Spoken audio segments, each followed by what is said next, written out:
வணக்கம் and welcome to cinema matrix. இந்த வீடியோவில் எதை பற்றி பார்க்க போகிறோம் அப்படின்னா, பிக் பாஸ்க்குள்ள ஒரு ரெயின் ஃபைட் வந்து நடந்துட்டு இருக்கு. அதை பற்றி தான் வந்து டீட்டெயிலாக பார்க்க போகிறோம். சௌந்தர்யா வந்து பார்த்தீங்க அப்படின்னா கோவப்பட்டு கத்துறாங்க. எதனால் நடந்தது அப்படின்றத நம்ம டீட்டெயிலாக பார்த்துடலாம். அதுக்கு முன்னாடி நம்மளோட சேனல் நீங்கள் சப்ஸ்கிரைப் பண்ணாதீங்கன்னா சப்ஸ்கிரைப் பண்ணி சப்போர்ட் பண்ணுங்க.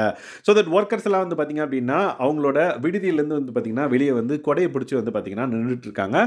ஸோ மேனேஜர்ஸ் எல்லாம் வந்து பார்த்தீங்க அப்படின்னா உள்ளே போங்க, இப்போ அங்கே எதுக்கு நிற்கிறீங்க, உங்களோட பர்சனல் டைமில் இதை வந்து நீங்கள் யூஸ் பண்ணிக்கோங்க, இந்த மாதிரி பண்ணுங்க அப்படின்ற மாதிரி கொடை யூஸ் பண்ணிக்கோங்க அப்படின்றத வந்து மஞ்சரி வந்து சொல்கிறாங்க மேனேஜர் சைடில் இருந்து.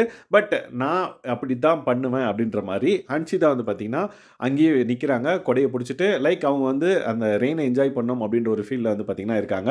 பட் மேனேஜர்ஸ் எல்லாம் வந்து பார்த்தீங்கன்னா உள்ளே போங்கன்ற மாதிரி சொல்கிறாங்க. கடைசி வரையும் அவங்க கேட்கவே இல்லை. உடனே மேனேஜர்ஸில் இருந்து ஒருத்தர் வந்து பார்த்தீங்கன்னா சௌந்தர்யா குடுகுடுன்னு ஓடி போய் அவங்க கொடையை பிடுங்குறாங்க. ஸோ அப்போ ஒரு விஷயம் நடக்குது. என்னன்னு பார்த்தீங்கன்னா அவங்க கொடையை தான் வந்து பிடுங்கியிருப்பாங்க. உடனே ராணா வந்து பார்த்தீங்கன்னா வேற மாதிரி அதை வந்து போர்ட்ரே பண்ணுவார்.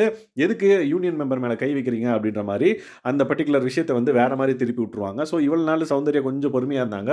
இன்னைக்கு வந்து பார்த்தீங்கன்னா அந்த விஷயம் ராணவ் சொல்லவே வந்து எதுக்கு நீ போய் சொல்கிற அப்படின்ற மாதிரி ஒரு ஜோனில் வந்து பேச ஆரம்பிச்சிட்டாங்க. ஏன்னா அவங்க வந்து அன்ஷிதா வச்சிருக்கிற கொடையை தான் வந்து பார்த்தீங்கன்னா பிடிச்சி இழுப்பாங்க. பட் நீ ஒரு யூனியன் மெம்பர் மேலே கை வைக்கிறல்ல, உங்களுக்கு இனிமேல் சாப்பாடு தண்ணி டாய்லெட்டுக்கு எதுவுமே தண்ணி வராது போங்கடா அப்படின்ற மாதிரி மேனேஜர்ஸை பார்த்து ராணவ் வந்து கத்தி விட்டுறாரு.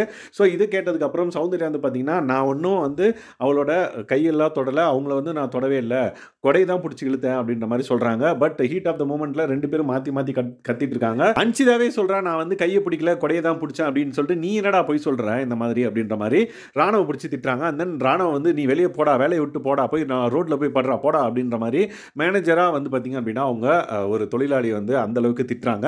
ஸோ மழை வரும் காரணத்தினால எந்த வேலையும் வந்து நடக்காத பட்சத்தில் இந்த ஒரு சம்பவம் வந்து ரெயின் ஃபைட்டாக வந்து பார்த்தீங்கன்னா பிக் பாஸ் வீட்டுக்குள்ளே ஃபஸ்ட் டைம் வந்து நடந்திருக்கு. ஸோ இந்த பர்டிகுலர் சண்டையில் அன்ஷிதா வந்து ஃபஸ்ட்டு ட்ரிகர் பண்ணி விட்டு சைடில் போயிட்டாங்க. ட்ரிகர்லாம் பண்ணல, ஜஸ்ட் அவங்களோட விருப்பத்தை சொன்னாங்க. அது வந்து பிடிக்கல அப்படின்ற பட்சத்தில் சௌந்தர்யா வந்து ட்ரிகர் ஆகி அந்த கொடையை பிடுங்க வந்தாங்க. அண்ட் தென் ராணவ் வந்து இதை வேற மாதிரி திருப்பி விட்டாரு. அன்ஷிதா வந்து அப்படியே பின்னாடி போயிட்டாங்க. ராணவ் வந்து முன்னாடி வந்து இந்த ஃபைட்டை வந்து எலிவேட் பண்ணுறாரு. ஸோ இந்த பர்டிகுலர் விஷயத்தை வந்து கண்டிப்பாக இந்த வீக்கெண்டில் வந்து பேசுவாங்க. ஏன்னா ஆக்ரோஷமாக சௌந்தர்யா வந்து பார்த்திங்க அப்படின்னா நிறைய விஷயங்கள் வந்து வாய் விட்டுருக்காங்க. ஸோ ப்ரோமோவில் நம்மளுக்கு தெரிஞ்சது கம்மி தான். ஆக்சுவலாக என்ன நடந்தது அப்படின்றத நம்ம கம்மிங் வீடியோவில் பார்க்கலாம். ஸோ இந்த மாதிரியான பிக் பாஸ் அப்டேட்ஸை நீங்கள் தெரிஞ்சுக்கணும் அப்படின்னா நம்மளோட சேனலை சப்ஸ்கிரைப் பண்ணாதீங்கன்னா சப்ஸ்கிரைப் பண்ணி சப்போர்ட் பண்ணுங்கள். Thanks guys, by.